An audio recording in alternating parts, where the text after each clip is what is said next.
ସେହି ଜଣକୁ କେବେ ବି ହରାଇ ଦିଅନି ଯାହାକୁ ଅବହେଳା କରିବା ପରେ ବି ବାରମ୍ବାର ସେ ତୁମ ସହିତ କଥା ହେଉଥାଏ।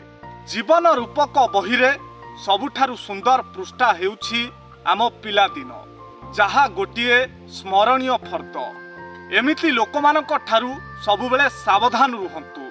ଯେତେବେଳେ ଜଣେ ନିଜର ଲୋକ ମିଛ ପରେ ମିଛ କହି ଚାଲେ, ହେଲେ ସତଟା କ'ଣ ଆମକୁ ଜଣାଥାଏ, ସେତେବେଳେ ହୃଦୟ ସହ ବିଶ୍ୱାସ ବି ମରିଯାଏ। ଧନୀ ଆଉ ଗରିବ ମଧ୍ୟରେ ପାର୍ଥକ୍ୟ ହେଉଛି ଧନୀ ଲୋକ ଖାଇବା ଡାଇଜେସନ୍ କରିବା ପାଇଁ ଦୌଡ଼ନ୍ତି, ଆଉ ଗରିବ ଲୋକ ଖାଇବା ରେଡି କରିବା ପାଇଁ ଦୌଡ଼ନ୍ତି। ଆପଣ ଯେତେବେଳେ ବି କାହାର ପ୍ରଶଂସା କରନ୍ତି ତାକୁ ଖୁବ୍ କମ୍ ଲୋକ ବିଶ୍ୱାସ କରନ୍ତି, କିନ୍ତୁ ଯେତେବେଳେ ଆପଣ କାହାର ସମ୍ମାନରେ ଆଞ୍ଚ ଆସିଲା ଭଳି କାର୍ଯ୍ୟ କରନ୍ତି ଅବା ବଦନାମ କରନ୍ତି, ସେତେବେଳେ ପ୍ରାୟତଃ ସବୁ ଲୋକ ଏହାକୁ ବିଶ୍ୱାସ କରନ୍ତି। ଆଜିର ଦିନରେ ଏହା ହେଉଛି ଅପ୍ରିୟ ସତ୍ୟ।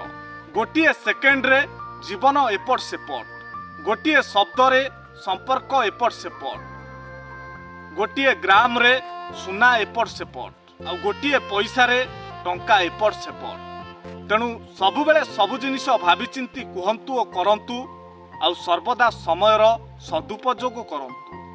ପର କଥା ଶୁଣି ନିଜ ଲୋକଙ୍କ ଉପରେ ହଠାତ୍ କୌଣସି ପଦକ୍ଷେପ ନିଅନ୍ତୁ ନାହିଁ, କାହିଁକି ନା ଏଠି ବର୍ତ୍ତମାନ ସମୟରେ ଘର ଭାଙ୍ଗୁଥିବା ଲୋକ ବହୁତ ମିଳିବେ, କିନ୍ତୁ ଘରକୁ ଯୋଡୁଥିବା ଲୋକ ବହୁତ କମ୍। ତେଣୁ ଆଖିରେ ନ ଦେଖିଲେ କାହା କଥାକୁ ଅତି ସହଜରେ ବିଶ୍ୱାସ କରନ୍ତୁ ନାହିଁ।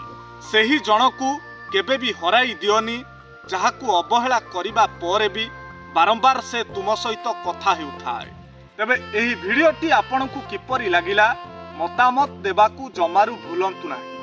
ଆଉ ଯଦି ଭିଡ଼ିଓଟି ଆପଣଙ୍କୁ ଭଲ ଲାଗିଥାଏ ତାହେଲେ ନିଶ୍ଚୟ ସେୟାର କରନ୍ତୁ।